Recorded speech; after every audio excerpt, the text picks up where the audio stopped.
سيد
Alwi Muhammad Al-Haddad nafa'ana Allah bi ilmihi kita amin fi kitabihi nasihat dunia wa saimania ila anqal radhiyallahu anhum wa qala Hasan al-Basri rahimahullah ma asbaha rajulun yuti'u imra'atahu fima tahwahu illa akabahu Allahu finnar wa idza kana lirrajuli zawjatan aw zawjatun lazimahu al-adlu bainahuma fa in lam ya'dilu waqa'a fil ismi wal haraj.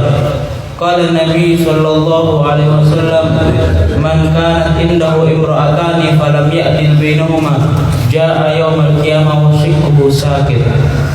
Wa amma haqqu zawj ala zawjatihi fa huwa min 'azamil huquq wa laha fil qiyami bihi thawabun katsirun wa 'alayha fi idha'atihi wa ihmalihi ismun kabirun. Qala alaihi salatu wassalam law amartu ahadan ayyasjuda li ahadin la amartu al-mar'ata an tasjuda li zawjiha li izami haqqihi 'alayha.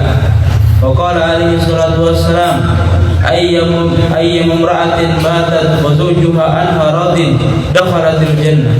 Wa qala alaihi salatu wassalam idza sallatil mar'atu khamsaha wa sammat syahraha wa hafizat farjaha wa ta'at zawjiha qila laha udkhuli min ayyi abwabil jannati syi'ti.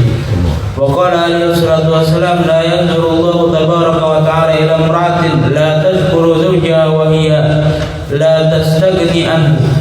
Wa qala sallallahu alaihi wasallam idza da'a ar-rajulu zawjatahu ila firashihi falam ta'tihi fabata ghadbana 'alaiha la'anatha al-malaikatu hatta tusbih. Fayajibu 'ala al-mar'ati ta'atu zawjiha wa tarkul mukhalafata lahu wa an la ta'zana fi baytihi wa la tatasaddaqa min malihi wa la takhruja min baytihi illa bi idnihi wa ridahu. Fa in fa'alta syai'an min dhalika biduni idnihi azimat wa idza da'aha ila firashi lam yujiz lahal intina illa li uzrin syar'iyyin. Assalamualaikum warahmatullahi wabarakatuh. Alhamdulillah wassalatu wassalamu ala Rasulillah wa ala alihi wa man wala. Rabbi shrah li sadri wa yassir li amri wa hlul 'uqdatam min lisani yafqahu qawli. Subhanaka la ilma lana illa ma 'allamtana innaka antal alimul hakim. Amma ba'd. Segala puja dan puji kehadirat Allah, salawat dan salam kepada Nabi Muhammad sallallahu alaihi wasallam, para keluarga, sahabat, tabi'in serta seluruh umat yang selalu beristiqamah mengikuti sunnah-sunnahnya hingga yaumul qiyamah. Alhamdulillah, pada pagi hari ini kembali kita dapat bersilaturahim untuk bersama-sama meningkatkan iman dan takwa kita kepada Allah dengan membasahi lidah kita dengan bersalawat kepada Nabi Muhammad SAW, membaca kalimat thayyibah serta mempelajari syariat Rasul SAW. Semoga apa yang kita pelajari ini mendapatkan keberkahan dan keridhaan dari Allah Subhanahu wa taala. Amin ya rabbal alamin. Alhamdulillah, sudah kita bahas dan kita pelajari nasihat daripada Habib Abdullah bin Al-Haddad berkaitan dari kitab beliau yaitu kitab Nasaih Diniyah wal Wasaya Imaniyah, berkaitan dengan bagaimana kita diperintahkan untuk berlaku baik terhadap al-ahli wal iyal, terhadap ahl yaitu istri wal iyal dan juga keluarga, dengan yaitu membimbing mereka agar mereka bisa menjalankan perintah-perintah Allah dengan baik, menjauhi larangan-larangan Allah dengan benar, dan juga kita bersifat tasamuh kepada mereka, bersifat lemah lembut, bersifat suka memaafkan dan seterusnya. Tetapi tentunya beliau ingatkan berkaitan dengan kewajiban kepada Allah kita harus tegas, tetapi berkaitan dengan diri kita, kita harus lunak, kita harus siap memberikan maaf kepada anak dan istri kita. Nah, di sini sudah dibedakan ya antara memenuhi kewajiban kepada Allah dan kewajiban kepada kita.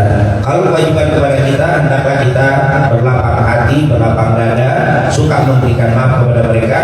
Tapi kalau urusan kewajiban kepada Allah, kita harus tegas, harus betul-betul memerintahkan, mengajak mereka untuk melaksanakan perintah Allah Subhanahu wa taala. Kemudian juga di sini diingatkan sebelumnya bahwa kita tidak boleh menyerahkan urusan kita kepada mereka, dan baik diri dan harta kita. Artinya harta kita diserahkan sama mereka, diri kita pun diserahkan sama mereka. Karena memang mestinya kita yang mengatur mereka, bukan mereka yang mengatur kita. Yaitu karena memang sudahlah, ini terserah ibu, semua harta dipegang ibu, terus apapun pendapat kita ikutin apa? Mau kemana sekarang pergi, tergantung ibu. Terus gimana apa tergantung, semua tergantung ibu. Akhirnya dia menjadi apa? Yang dikatakan mestinya kita yang mengatur, malah kita yang diatur. Yang di sini tentunya merupakan mankus kata menghadap adalah perbuatan yang terbalik. Dan ini yang beliau sayangkan, kama yaf'alu ba'du al-anbiya al-mughaffirin, yaitu banyak yang melakukan seperti ini. Banyak yang terjadi. Nah, ini tentunya tidak boleh. Mestinya kita adalah ra'i, kita adalah pemimpinnya, bukan mereka yang jadi pemimpin. Nah, ini mesti yang harus kita ingatkan. Kadang-kadang masya Allah badannya gede, bertato, tapi tetap aja apa? Malah yang kurus yang malah jadi apa?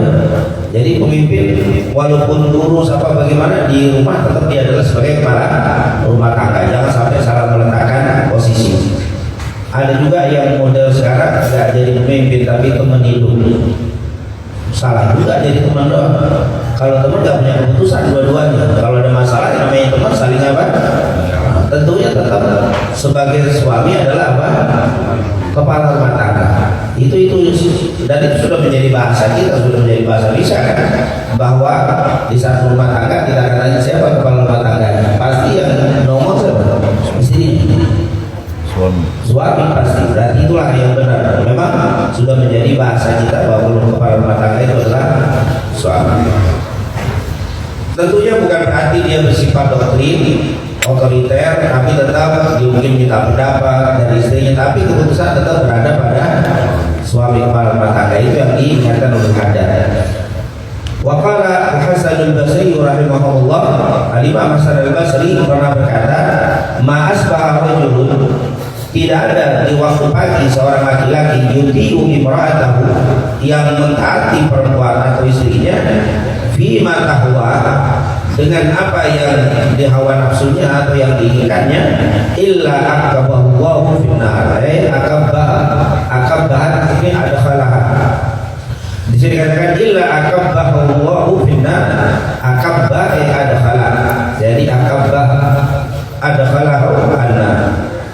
Siapa yang di pagi harinya seorang suami mentaati istrinya dengan hawa nafsunya, padahal saya pengennya pergi, tapi kata istri jangan tidak. Padahal saya pengennya silaturahim ke orang tua, tapi kata istri jangan. Jadi itu bima hawa. Dia pengen si suaminya tapi nggak ikut, tapi ngikutin apa? Si suami, siapa yang di pagi harinya suami mengikuti istrinya dengan apa yang dia maui. Jadi dia maunya begini, tapi si istri nggak mau, dia nggak mau. Jadi dia apapun yang dipengenkan sesuai dengan apa kemauan istrinya. Illa ini kecuali akabbahu adkhalahu Allahu afinna, Allah akan masukkan dia ke dalam nerakanya Allah Subhanahu wa taala. Ini tentunya sesuatu yang diingatkan dan mesti kita berhati-hati. Di sini dikatakan wa fil ihya illa akabbahu Allahu finna al-ilqa, dimasukkan dia ke dalam neraka. Wa idza kana lirrajuli zawjatan, nah ini untuk yang kelas khusus. Kalau yang kelas khusus, dan bagi siapa yang memiliki zaujatan, apa? Dua istri, atau zauja atau lebih. Zauja berarti lebih dari dua, tiga, empat, lima, Muharram lima. Au zauja atau lebih dari dua istri, tiga, empat. Lazimahu, maka wajib bagi dia, melazimkan bagi dia al-adil bainahuma, maka harus apa? Adil. Jadi kalau lebih dari dua, tiga atau empat harus bersifat adil. Fa'in lam ya'adil, nah, kalau dia tidak adil, waqa'a fil ithmi wal haraji, dia telah terjatuh pada perbuatan dosa dan perbuatan yang menyulitkan. Haraj ini susahnya. Dia itu dosa, haraj itu susah. Dia susah di dunia, susah di akhirat. Sudah berlaku adil, akhirnya jadi apa? Berantem, ribut. Tapi sudah berlaku adil, bukan suaminya yang usahain, dia memang yang ribetin. Orang udah berlaku adil, tapi dia masih apa? Kalau tidak berlaku adil, wajar. Jadi apa? Al-haram itu mengalami kesulitan. Oleh karena itu, kalau dia sudah berlaku adil, insya Allah haramnya itu mungkin ada, tapi akan apa? Diselesaikan oleh Allah SWT. Tapi kalau kita tidak berlaku adil, ya haramnya yang kita bikin sendiri, akan ribut sendiri dan akan mengalami kesulitan sendiri. Tapi kalau kita berlaku adil, insya Allah haram itu akan selesai dan akan dibereskan oleh Allah SWT. Qala Nabi sallallahu alaihi wasallam, man kana indahu imra'atan, siapa yang memiliki dua istri, falam ya'dil, dan dia tidak berlaku adil, bainahuma, di antara mereka dua, jaa yaumul qiyamah, datang nanti dia pada hari kiamat, wasyiquhu sakit, wasyiquhu sakit, dan pundaknya itu ini miring, sakit, jatuh, maksudnya apa? Apa itu? Miring sebelah. Miring sebelah. Jadi kalau nanti dia coba dia jalan begini, berarti dia punya apa? Enggak berlaku. Kelihatan, dikasih tahu sama. Kan kalau kan nggak adil, apa lagi? Jalan jangan apa? Sengklek. Tapi itu di akhirat, bukan di dunia. Di dunia tetap tegak. Kalau saya klaim di dunia itu bukan karena nggak berlaku adil, samuran dan sebagainya, itu lainnya. Jadi jangan langsung lihat orang saya klaim jalannya, wah ini nggak berlaku adil. Bukan di akhirat, di akhirat. Jadi harus berhati-hati. Memang sekali lagi memang berkaitan dengan poligami ya, namanya ini seperti ini. Di dalam Islam boleh. Di dalam Islam boleh. Hanya para apa? Bukan suatu larangan. Hanya saja apakah sunnah apa boleh, itu terjadi khilaf di antara ulama, sunnah atau boleh. Karena kalau sunnah, iya bisa jadi sunnah, bisa juga boleh. Sunnah bisa juga jadi haram. Yaitu sesuai dengan apa kemampuan kita. Ketika kita tidak mampu, terus kita nikah lagi, akhirnya yang pertama jadi berantakan, bisa menjadi haram nanti. Pernikahannya bisa menjadi haram, bukan menjadi apa sunnah lagi. Kenapa? Karena tadi yang satu kita belum beres, terus kita apa? Jadi tarkul wajib di sunnah itu kan wajib. Kita jaga anak istri kita wajib. Alhamdulillah kita juga ngasih nasihat tentang dua ini. Setelah yang pertama dikasih tahu harus berlaku adil begini-begini, baru dibilang apa? Dua. Artinya ketika kita sudah bisa berlaku adil terhadap para istri kita, maka di sini baru hukumnya bab apa? Membahasnya bab dua. Itu bisa juga apa? Menjadi haram ketika tadi. Tapi bisa juga menjadi sunnah ketika yang pertama bagus, anak bagus, nikah lagi bagus, itu menjadi apa? Sunnah. Nah ini tentunya merupakan hal-hal yang tidak langsung sunnah. Banyak orang melakukan sunnah. Ini jadi apa? Anak istri terlantar, bahkan mengikuti sunnah sampai sekian kali. Wah, akhirnya semua di sana sini nggak tahu kemana itu anak. Pendidikannya dan seterusnya, ini akan menjadi sesuatu yang menjadi masalah. Jadi intinya memang ada dikatakan ya masyarakat syabab, bukan apa? Fankihu ma qabalakum minan nisa'i mathna wa thulatha wa ruba' fa in lam ta'dilu fa in khiftum an la ta'dilu fa wahidah. Nah ini dikatakan nikahilah 2, 3 atau 4. Fa'in itu malah ta'dilu, tapi kalau kalian takut untuk berlaku adil, cukup apa? 1. Jadi kalimat adil sini sangat luar biasa. Ibnu Hajar juga menekankan tentang apa? Fa'il lam ya'dil waqa'a fil itsm. Dan nikah jadi dosa kalau dia tidak berlaku adil. Makanya Ibnu Hajar fa'il lam ya'dil waqa'a fil itsmi wal haraj. Kalau dia tidak bisa berlaku adil, maka dia telah terjatuh pada perbuatan dosa. Nah ini tentunya harus diperhatikan bab seperti ini. Jangan bab apa luarnya, tapi adilnya juga harus apa diperhatikan. Kalau enggak ini khawatir menjadi lahan dosa, bukan lahan pahala. Wa amma haqqu zawji ala zawjatihi fa huwa min a'dhamil huquq. Nah ini mulai bab masuk kewajiban apa istri terhadap suami. Kalau tadi kemarin Abdul Haddad mengingatkan kepada suami untuk berbuat baik, taat, menjalankan kewajiban kepada istri. Sekarang istri terhadap suami. Wa amma haqqu zawj 'ala zawjati fa huwa min a'dhamil huquq. Dia termasuk dari kewajiban yang sangat agung. Walaha fil qiyami bi thawabun katsir. Siapa yang melaksanakan bagi istrinya akan dapat pahala yang sangat besar. Waliha fi dhaati wa imani ithmun kabir. Begitu juga bagi istri di dalam menyia-nyiakan kewajibannya atau menggampangkannya, ithmun kabir, adalah dosa yang sangat besar. Jadi kalau menjalankan maka dia mendapatkan pahala yang sangat banyak. Kalau dia menyia-nyiakan atau menggampangkan nikmat, ini menyepelekan, tidak melaksanakan, ithmun kabir. Qala alaihi salatu wassalam, "Lau amartu ahadan an yasjuda li ahad, la amartu al-mar'ata an tasjuda li zawjiha li'idhami haqqihi 'alaiha." Kabar kata Rasulullah sallallahu alaihi wasallam, ini hadis diriwayatkan oleh Imam Tirmidzi dari Abu Hurairah bisa dari Hasan, ada yang mengatakan sanad sahih, dan juga Imam Hakim dalam kitab Al-Mustadrak. Kata Rasulullah SAW, "Lau amartu ahadan," seandainya aku perintahkan seseorang, an yasjuda li ahad, untuk sujud kepada seseorang, la amartu mar'ata, akan aku perintahkan seorang istri, an tasjuda li zawjiha, untuk sujud kepada suami, li'idhami haqqihi 'alaiha, karena besarnya haknya suami terhadap istri.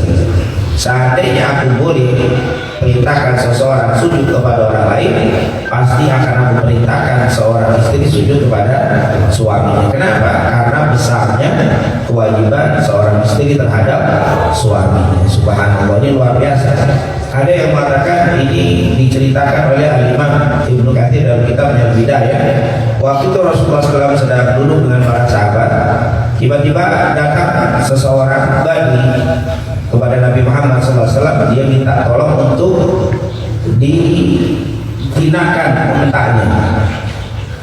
Awalnya ini onta jinak, tapi nggak tahu bagaimana tiba-tiba onta ini lihat ngamuk, tidak mau didekati. Akhirnya datang ke Rasulullah untuk minta bantuan supaya itu onta dijinakan. Jadi Nabi Muhammad SAW, Nabi Muhammad ini siapapun yang minta bantuan pasti akan berusaha untuk dibantu. Rasulullah hampir tidak ada kata-kata tidak untuk kalau orang minta bantuan dia. Akhirnya dia datang ke onta yang sedang ngamuk, dari onta yang tidak mau didekati. Pas setelah melihat onta tadi, Rasulullah SAW mau menghampiri si onta tadi. Kebetulan di situ ada beberapa sahabat, di antaranya Abu Bakar. Langsung pegang tangannya Rasulullah, jangan kau dekati onta ini. Aku khawatir onta ini akan apa? Melabrak, akan menabrak, akan menyeruduk. Kata Rasulullah SAW, biarkanlah Abu Bakar, aku akan menghampiri. Akhirnya dia melepaskan tangan Rasulullah SAW. Rasulullah menghampiri onta itu. Orang pada jauh takut. Melihat Rasulullah datang, langsung si onta tadi langsung menuju ke arah Rasulullah SAW. Melihat Rasulullah datang, onta tadi mengarah ke Rasul dan lari ingin kayak menunduk. Waktu sudah dekat dengan Rasul, tiba-tiba onta tadi menundukkan kepalanya seakan-akan sujud di depan Rasul SAW. Ini karena memang mukjizat dan sujud dari Allah SWT untuk Rasul SAW. Akhirnya waktu dia sujud, Rasulullah SAW pun menundukkan kepalanya. Kemudian tidak berapa lama Rasulullah berdiri lagi, dia bilang, "Man sahibu hadzal jamal?" Mana yang punya onta? Setelah datang orang itu kasih tahu, ini onta mengadu. Kenapa? Disuruh kerja, disuruh macam-macam, tapi kurang diperhatikan makan dan istirahat. Ini onta capek, ini onta lapar, kok suruh kerja terus. Akhirnya orang tadi, si sahib jamal tadi bilang, "Ya Rasulullah, saya berjanji saya akan memperhatikan istirahat dan makan si onta ini. Saya salah, saya ngaku salah, saya bersifat, saya mohon ampun, saya akan memperhatikan makan dan istirahat." Akhirnya Rasul pun seakan membisikkan kepada si onta tadi. Lalu onta tadi berdiri, kemudian menghampiri si pemilik onta tadi, lalu duduk depannya. Lalu si pemilik onta naik pergi. Melihat seperti itu, langsung Abu Bakar dan melihat Abu Bakar Siddiq menghampiri Nabi lalu sujud di depan Nabi Muhammad SAW, sujud di depan Rasul. Akhirnya Rasulullah SAW narik Abu Bakar, jangan kau duduk, jangan kau sujud di depan. Kenapa? Kata Rasulullah SAW. Abu Bakar bilang, ya Rasulullah, hadhihi bahimah la ta'kil tasjud ilaihi ya Rasul. Ini bahimah, ini binatang ternak onta ini nggak punya akal sujud kepadamu ya Rasul. Nahnu ahaqqu an nasjuda ilaihi. Kami lebih berhak untuk apa? Sujud di depanmu ya Rasul sallallahu alaihi wasallam. Maka keluar hadis Rasul sallallahu alaihi wasallam, la yasqu li rajulin ay yasjuda li rajul. Tidak boleh seseorang sujud kepada orang lain. Lau amartu ahadan ay yasjuda li ahad la amartu mar'ata an tasjuda li zawjiha li idami haqqihi 'alaiha. Seandainya boleh aku perintahkan seseorang sujud, pasti aku akan perintahkan seorang istri sujud kepada suami. Kalau boleh, tapi karena tidak boleh, maka tidak aku perintahkan untuk sujud. Nah, ini merupakan hadis apa yang kita baca dari Habib Abdullah bin Abi Al-Haddad. Hadis riwayat Imam Tirmidzi, Imam Hakim dengan sanad yang sahih. Ini menunjukkan begitu besarnya perintah untuk apa? Berlaku taat kepada suami. Ini luar biasa.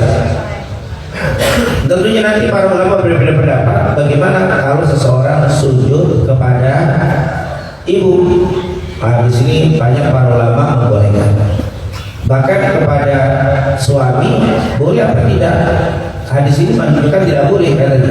Tapi sebagian ulama membolehkan kalau sujudnya tadi bukan sujud ibadah, tapi sujud sebagai sujud apa?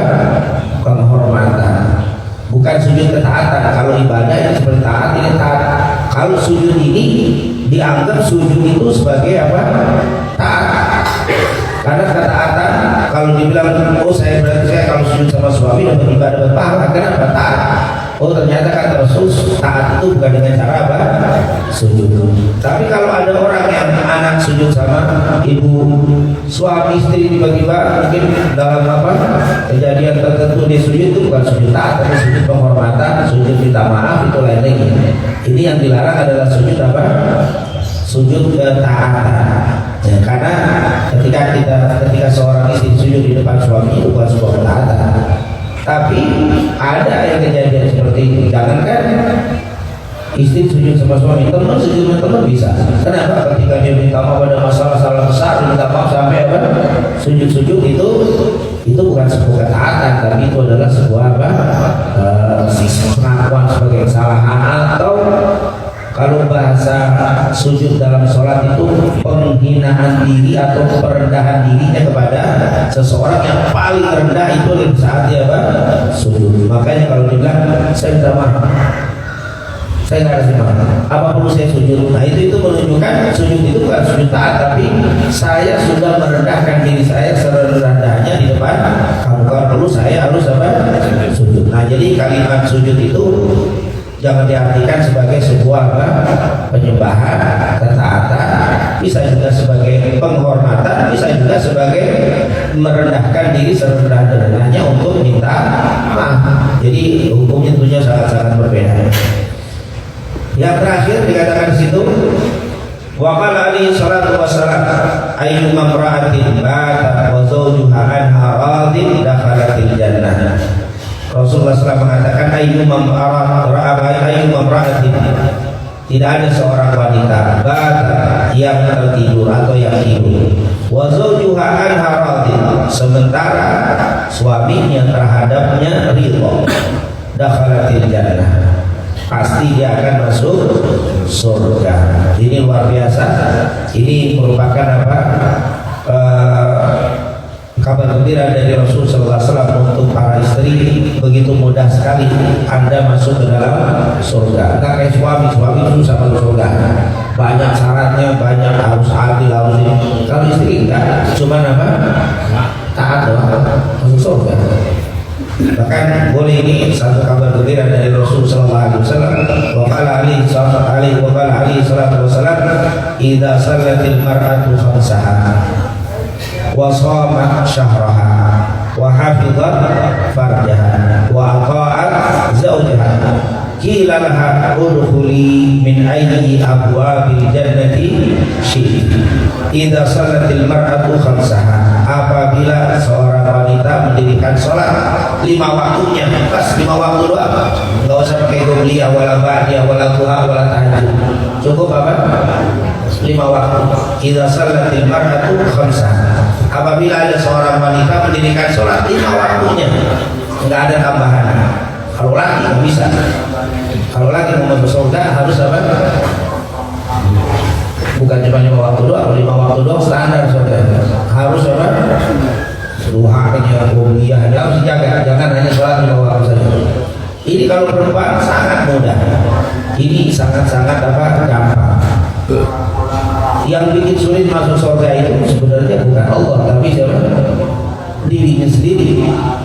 Kadang-kadang bikin apa? Emosi, ego, nah ini yang bikin. Cukup katanya idza salatil mar'atu khamsaha. Terus wa shalat syahr, dan puasa bulan 1 bulan, yaitu maksudnya puasa Ramadan. Puasa Ramadan. Jadi kalau sholat 5 waktu dijaga, puasa Ramadannya dijaga, nggak perlu sholat puasa Senin Kamis, puasa bulan-bulan haram, bulan Rajab, bulan nggak usah, cukup puasa apa? Ramadan saja. Terus wahafidhal farjah, dan menjaga kemuliaan dirinya, aibnya, auratnya dijaga, tutup pakai jilbab yang rapi, tutup. Sangat-sangat mudah. Terus wa ta'at zaujah, dan apa? Taat sama suami. Selesai. Dalam riwayat nanti idza nadharat, yaitu idza nadhara ilaiha saratu. Kalau suaminya melihat nyenengin. Jadi yang pertama sholat 5 waktu, yang kedua puasa, yang ketiga hafidhul farjah, jaga kemuliaan dirinya, jaga auratnya, yang keempat atau azaujuha, taat sama suami. Di riwayat yang lain kalau dilihat sama suami nyenengin di sini bisa perawakannya, dandan dan akhlak. Jangan dandannya dobong, bagus akhlaknya nyebelin, jangan. Atau akhlaknya bagus tapi dandannya tidak bagus, nah dua-dua. Kalau lihat nyenengin, kilalah akan dikatakan kepada perempuan tadi, udkhuli, masuklah kamu, min ayyi abwabil jannati syi'ti, dari pintu surga mana yang kamu mau. Surga itu pintunya 8, dipersilakan untuk masuk dari pintu mana yang dia mau. Nggak ada yang punya hak seperti itu. Yang sudah ditunjuk bisa masuk dari pintu surga mana saja yang dia mau, Abu Bakar Siddiq. Waktu itu Rasulullah cerita tentang pintu surga ada 8. Inna abwabal jannati thamaniyah. Kata Rasul, sungguh pintu surga itu ada 8. Diceritain panjang lebar. Terus Abu Bakar nanya, ya Rasulullah, apakah ada yang bisa masuk dari pintu mana yang dia mau? Tentunya selain Rasul. Para orang Muslim ini, ada nggak yang bisa masuk dari pintu mana yang dia mau? Ada. Dan aku berharap engkau wahai Abu Bakar, kata Rasulullah SAW, aku berharap engkau wahai Abu Bakar masuk dari pintu mana yang kau mau, dari pintu surga. Jadi nggak semua orang bisa masuk dari semua pintu surga, tapi untuk wanita muslimah, untuk istri paling mudah. Untuk laki nggak gampang, sekelas Abu Bakar baru bisa masuk. Tapi sekelas istri cukup. Idza salatil mar'atu khamsaha wa shalat syahraha wa ata'a wa hafidhal farjaha wa ata'at zawjaha wa ata'at ba'laha, dan wa idza nadhara ilaiha sarat, kalau dipandang nyenengin. Kilalah udkhuli, orang yang berwudu dengan wudu yang baik lalu mengucapkan asyhadu an la ilaha illallah wahdahu la syarika lahu wa asyhadu anna muhammadan abduhu wa rasuluhu, Allahumma ja'alni minat tawwabin wa ja'alni minal mutatahhirin. Ustaz yang banyak sholat sunat, banyak tahajud, banyak sampai ini tidak ada. Perempuan tadi sudah agak banyak kan? Ciri perempuan solehah, istri solehah, salat 5 waktu, puasa Ramadan, untuk aurat, taat suami, kalau pandang nyenengin selesai. Itu doang. Jangan kalau laki lain, laki yang soleh itu beda. ngaji Solok Mali terus semua banyak uang pikir tak itu mulai banyak sedekah dan seterusnya. Tapi kalau istri enggak, cuma 5 doang, susah banget. Teori gampang namanya, sholat 5 waktu, puasa sebulan, untuk aurat. Ini nih yang ribet yang ini. Nah ini yang taat. Ini apalagi urusan apa? Suami. Nah urusan poligami. Nah itu urusannya itu. Padahal itu, nah memang dia boleh jadi, kata para ulama, dia wajar, nggak salah ketika dia marah, ketika dia emosi, ketika dia ini saat suami tidak adil, karena sudah Allah beritakan fa'in khiftum alla ta'dilu fawahidah, kalau tak jadi masalah. Tapi kalau sudah adil masih juga, berarti yang ininya yang apa? Yang kata ininya nggak benar. Kalau yang ini sudah adil, ini nggak benar, marah masih ribut ini. Tapi kalau ini adil, apa kalau yang tidak adil ini marah, yang ini memang yang salah. Jadi sebenarnya dilihat di sini. Jadi tidak setiap istri yang marah ketika suami melakukan poligami tidak selalu salah dia. Bisa jadi dia benar. Kenapa? Karena apa? Illa ta'dil fawaqa'a fi ithmin wa haraj. Kalau kamu tidak berlaku adil, sungguh telah terjatuh pada perbuatan dosa. Yang namanya dosa pasti menimbulkan apa? Ribut. Nggak ada dosa nggak menimbulkan ribut dalam rumah tangga. Kalau dosa itu terjadi di rumah tangga kita, pasti di situ akan terjadi permasalahan. Tapi ketika tidak ada dosa, maka insya Allah di rumah itu tidak ada permasalahan. Maka kita lihat kok bisa aslafun salihun dulu. Mereka melakukan itu, tapi kok berjalan sampai kita jadi apa? Anak juga rapi-rapi sekarang ini banyak. Berarti mereka saat itu tidak melakukan pelanggaran di dalam keadilan, sehingga terjadilah kenyamanan. Insya Allah kita semua Allah bimbing untuk bisa melakukan semua yang dicontohkan oleh Nabi Muhammad SAW. Insya Allah istri-istri kita semua dijadikan istri yang salehah. Suami-suami, para suami dijadikan para suami yang salihin semuanya. Amin ya rabbal alamin. Mungkin dia semuanya.